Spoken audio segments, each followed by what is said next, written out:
नमस्कार, मिशन ज्ञान से मैं आशुतोष राजस्थान सरकार और वेदांता के CSR इनिशिएटिव ई कक्षा में आपका स्वागत करता हूं। आज की क्लास में बात करने वाले हैं धातुओं में विद्युत चालन क्रिया विधि के बारे में। तो आइए स्टार्ट करते हैं। धातुओं में विद्युत चालन किस प्रकार से होता है। यदि हम बात करते हैं तो पिछली क्लासेस में हमने देखा था 3 प्रकार के आपने यहाँ पे ठोस देखे थे विद्युत गुणों के आधार पे।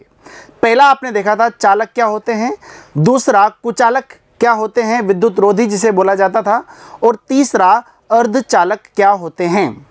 अब इन तीनों में हम देखेंगे कि यहाँ पे जो चालनों की क्रियाविधि चालन की जो क्रियाविधि होती है, विद्युत चालन की क्रियाविधि होती है, वो क्या होती है। मैंने आपको बताया कि चालक जो होते हैं उनमें क्या होता है कि विद्युत धारा का प्रवाह आसानी से हो जाता है, लेकिन आपने मुझसे कारण नहीं पूछा क्यों, मैंने बताया और आपने मान लिया। ठीक है, ये हो गया फैक्ट। आज हम देखने वाले हैं कॉन्सेप्ट को। ठीक है, अगली हम बात करते हैं कि कुचालक में क्यों विद्युत धारा प्रवाहित नहीं हो रही है, अर्धचालकों में कभी कभी ही क्यों हो रही है, अशुद्धि मिलाने पे या फिर तापमान बढ़ाने पे, हाँ कि नहीं। ये प्रश्न दिमाग में आने चाहिए, सहज प्रश्न होने चाहिए। यदि बात करता हूँ तो आज मैं बताऊँगा आपको कि किस प्रकार से चालकों में क्यों यहाँ पे विद्युत धारा का चालन हो जाता है, विद्युत धारा प्रवाहित हो जाती है, कुचालक में क्यों नहीं होती है और अर्धचालक में कभी कभी ही क्यों होती है। ठीक है जी। यदि बात की जाए तो ध्यान दीजिएगा, धातुओं में विद्युत का चालन इलेक्ट्रॉनों के गमन के कारण होता है। ये मैं आपको पहले भी बता चुका हूँ। ठीक है, धातु चाहे ठोस अवस्था में हो या फिर गलित में, धातु चाहे ठोस अवस्था में हो या फिर गलित अवस्था में हो, दोनों अवस्थाओं में विद्युत का चालन होता है। और धातुओं में चालकता को किस सिद्धांत के ऊपर समझाएंगे हम, बैंड सिद्धांत। इसे बोला जाएगा बैंड सिद्धांत या फिर बैंड थ्योरी। यदि बैंड थ्योरी की बात की जाए तो आपको मैं पहले स्टार्टिंग में सबसे अच्छा जो कॉन्सेप्ट है मेरे अकॉर्डिंग उससे समझा देता हूँ। ठीक है जी, फिर उसके बाद में जो यहाँ पे लिखा हुआ है उसको हम देख लेंगे। ठीक है, तो आइए स्टार्ट करते हैं किस प्रकार से बैंड सिद्धांत को समझा जाएगा। बैंड सिद्धांत की यदि हम बात करते हैं तो जो परमाणविक कक्षक होते हैं वो मिलकर के क्या बनाते हैं, आणविक कक्षक बनाते हैं, और आणविक कक्षक मिलकर के क्या बनाते हैं, बैंड को तैयार करते हैं। 2 प्रकार के बैंड होते हैं, ध्यान दीजिएगा, 2 प्रकार के बैंड होते हैं। कौन कौन से, एक तो होता है चालन बैंड और एक होता है संयोजी बैंड। क्या बोला मैंने, एक तो होता है चालन बैंड और एक होता है संयोजी बैंड। अब सर 2 तरह के आपने यहाँ पे बैंड बना दिए, 2 जो यहाँ पे मैंने डिब्बे बनाए हुए हैं इनको बैंड आप पानी है। ठीक है जी। अब देखो, यदि मैं बात करता हूँ चालन की और बात करता हूँ किसकी, संयोजी की। यदि चालन बैंड की बात की जाए तो चालन बैंड जो होता है उसमें क्या होता है भाई मेरे, हाई एनर्जी वाले होते हैं। यानी कि चालन बैंड की बात की जाए तो चालन बैंड कौन से होंगे, जहाँ पे एनर्जी हाई हो, यानी कि एनर्जी लेवल जो होता है इनका क्या हो जाता है भाई मेरे, हाई होता है, यानी कि ऊर्जा ज़्यादा है। क्या बोला मैंने, ऊर्जा ज़्यादा है। अब यदि बात करता हूँ संयोजी की, तो संयोजी बैंड कौन से हैं, जहाँ पे ऊर्जा, जहाँ पे एनर्जी जो है वो क्या है, कम है। क्या बोला मैंने, चालन बैंड वह बैंड है जिसमें ऊर्जा ज़्यादा होती है, और संयोजी बैंड कौन सा है, जिसमें ऊर्जा कम होती है। तो आपको जैसा कि पता है कम वाला नीचे लिखेंगे और ज़्यादा वाला हम ऊपर लिखेंगे। यानी कि जो बैंड मैंने नीचे बनाया हुआ है ये कौन सा बैंड है, तो आप बोलेंगे सर ये कौन सा है, ये वाला है संयोजी बैंड। क्या बोलेंगे भाई इसको, संयोजी बैंड इसको हम बोलेंगे। अच्छा जी, अब बात करते हैं तो ऊपर वाले बैंड की, ऊपर वाला बैंड कौन सा हो जाएगा, तो आप बोलेंगे सर ये क्या होगा, चालन बैंड कहलाएगा। तो अभी तक हमने कुछ नहीं जाना, अभी तक 2 छोटी छोटी चीज़ें हैं, बिल्कुल आराम से समझेंगे। 2 छोटी छोटी चीज़ें हैं, एक तो ध्यान रखना है आपको चालन बैंड, और एक आपको ध्यान रखना है संयोजी बैंड। संयोजी बैंड कौन सा होता है, जिसकी ऊर्जा क्या होती है, कम होती है। चालन बैंड कौन सा होता है, जिसकी ऊर्जा क्या होती है, ज़्यादा होती है। आप मुझे ध्यान से देख करके बताइएगा, यदि आपने एटॉमिक स्ट्रक्चर अच्छे से पढ़ा होगा, क्लास 11th में एटॉमिक स्ट्रक्चर 2nd चैप्टर यदि आपने अच्छे से पढ़ा होगा तो आपको पता होगा इलेक्ट्रॉन्स कहाँ पे रहना पसंद करते हैं? जहाँ पे आरामदायक ज़िंदगी हो, एनर्जी बिल्कुल नहीं, बहुत ही कम एनर्जी हो। क्या बोला मैंने? इलेक्ट्रॉन्स बेचारे मासूम से इलेक्ट्रॉन्स, छोटे से इलेक्ट्रॉन्स कहाँ पे रहना पसंद करेंगे? जहाँ पे आरामदायक ज़िंदगी हो, यानी कि ऊर्जा का ज़्यादा झंझट ना हो, कम ऊर्जा में रह लेंगे लेकिन हम आराम से रहेंगे।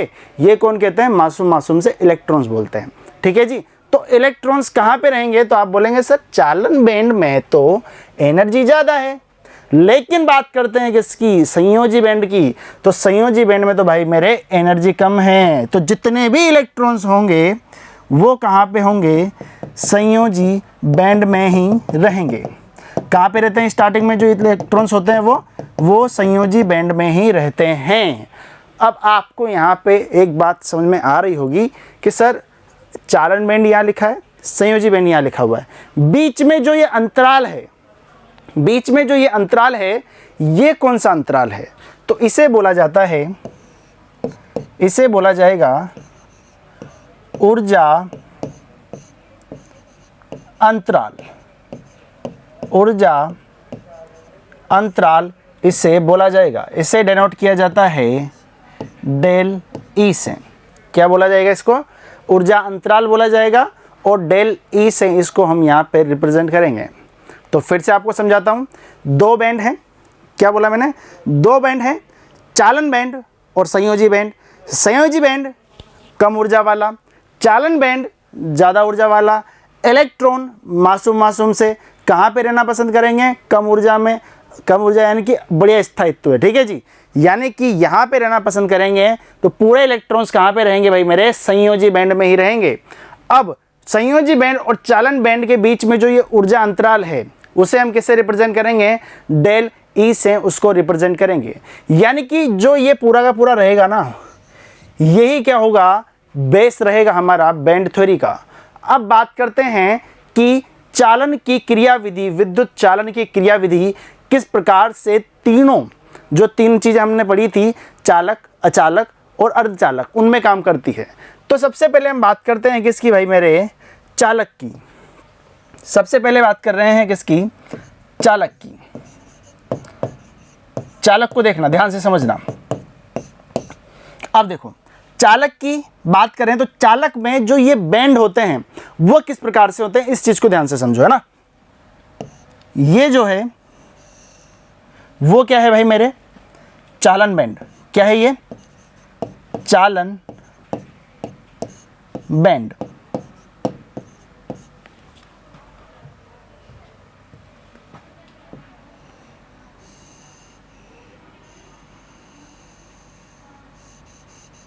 और जो ये नीचे बना हुआ है ये क्या है भाई मेरे?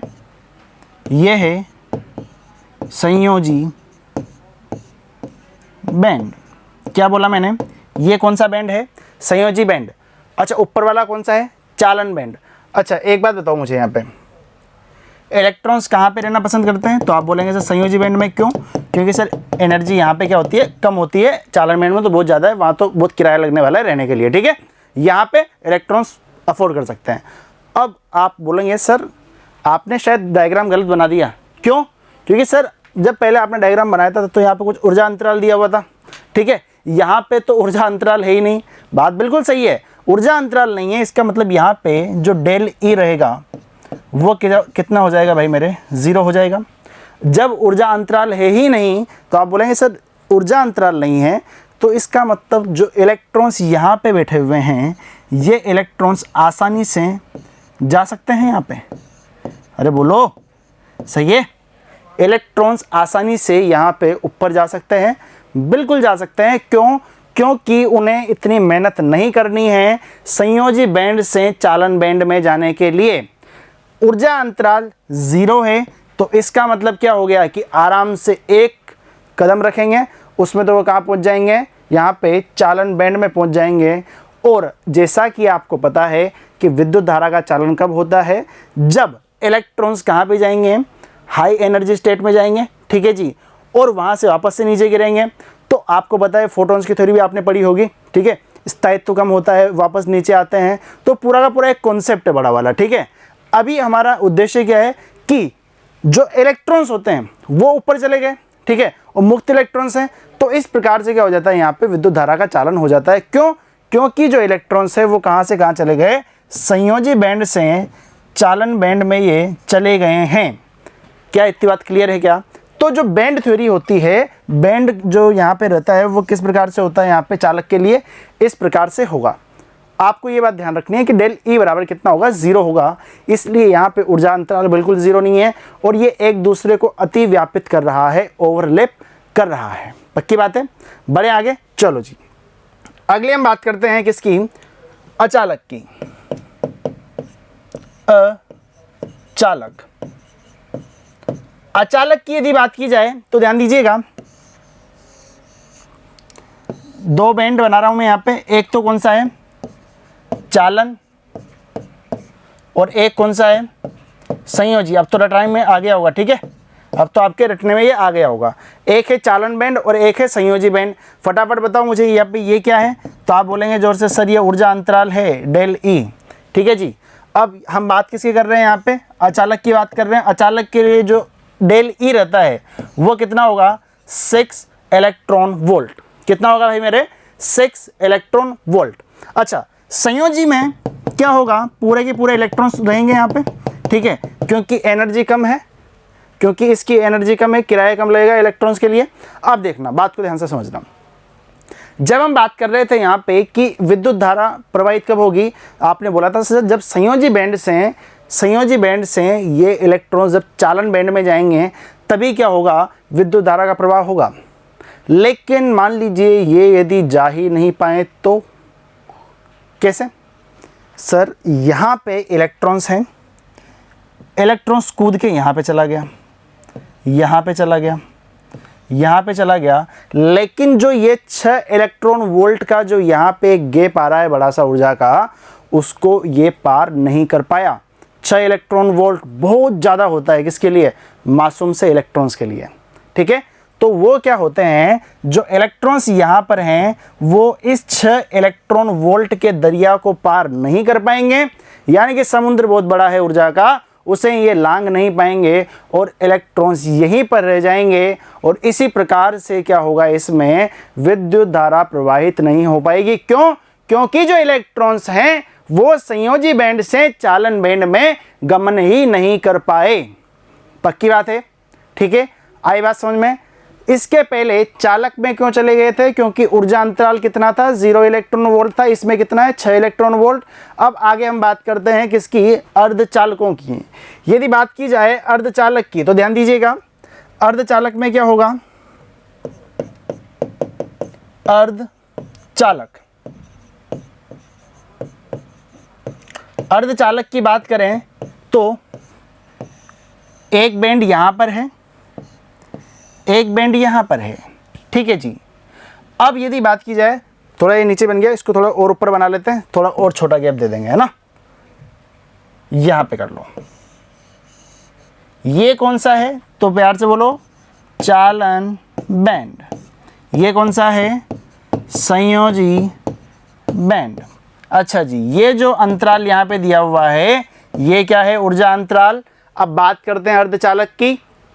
तो चालक में कितना था, तो आप बोलेंगे सर 0 इलेक्ट्रॉन वोल्ट। अच्छा, अचालक में कितना था, तो आप बोलेंगे 6। लेकिन बात की जाए यहाँ पे किसकी, अर्धचालक की, तो यहाँ पे कितना होता है, 1 इलेक्ट्रॉन वोल्ट। 1 इलेक्ट्रॉन वोल्ट यहाँ पे ऊर्जा अंतराल होता है। अब जो इलेक्ट्रॉन्स यहाँ पे संयोजी में बैठे हुए हैं, जो इलेक्ट्रॉन्स संयोजी बैंड में बैठे हुए हैं, उनके आगे मजा कैसे, कि यार किराया तो यहाँ पे दे रहे हैं अपन, ठीक है, अफोर्ड तो अपन ये वाला कर रहे हैं, लेकिन 1 इलेक्ट्रॉन वोल्ट है, दीवार जो है 1 इलेक्ट्रॉन वोल्ट की, आराम से कूद के जाओ और अपना काम करके वापस आ जाओ। तो यहाँ पे इलेक्ट्रॉन क्या करेंगे, कूद के चले जाएंगे और जैसे ही विद्युत धारा होगी वहाँ पे उत्पन्न हो जाएगी। ठीक है, यानी कि विद्युत धारा को ये वहाँ पे प्रवाहित करा के आ जाएंगे। लेकिन ये ऐसा क्यों करेंगे, लेकिन ये ऐसा क्यों करेंगे, क्योंकि जो अर्धचालक होते हैं, क्योंकि जो अर्धचालक होते हैं उनका मैंने आपको बताया था 2 प्रकार से ये अपना चालन कर सकते हैं। पहला क्यों, पहला तो टेम्परेचर बढ़ाएंगे तब ऐसा होगा, जो ये कर रहा हूँ ना मैं, या तो टेम्परेचर बढ़ाऊंगा जब, या फिर कोई मैं इम्प्योरिटी ऐड करूँगा तब। इम्प्योरिटी बोले तो अशुद्धि मिलाने पर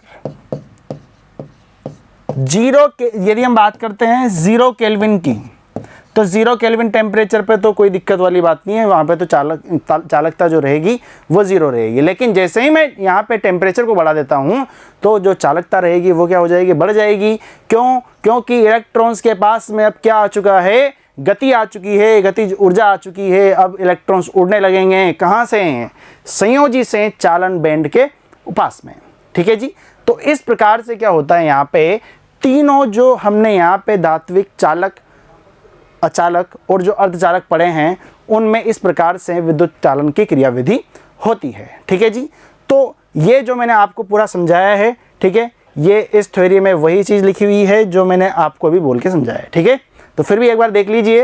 यदि हम बात करते हैं धातु परमाणुओं में उपस्थित संयोजकता कोश के परमाणविक कक्षक आपस में मिलकर क्या बनाते हैं, आणविक कक्षक बनाते हैं, जिनकी ऊर्जा में अंतर बहुत कम होता है और वो एक बैंड का निर्माण करते हैं, जिसे क्या बोला जाता है, संयोजकता बैंड बोला जाता है।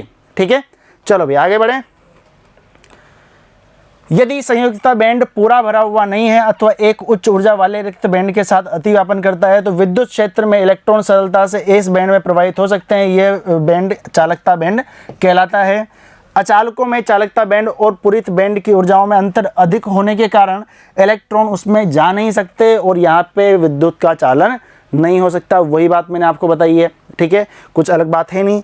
अर्धचालकों में चालकता बैंड और चालकता बैंड के मध्य, इसमें एक काम कर लो, यहाँ पे लिख लो क्या, पूरित बैंड लिख लो। ठीक है जी, पूरित बैंड यहाँ पे आप लिख लेंगे, पूरित बैंड,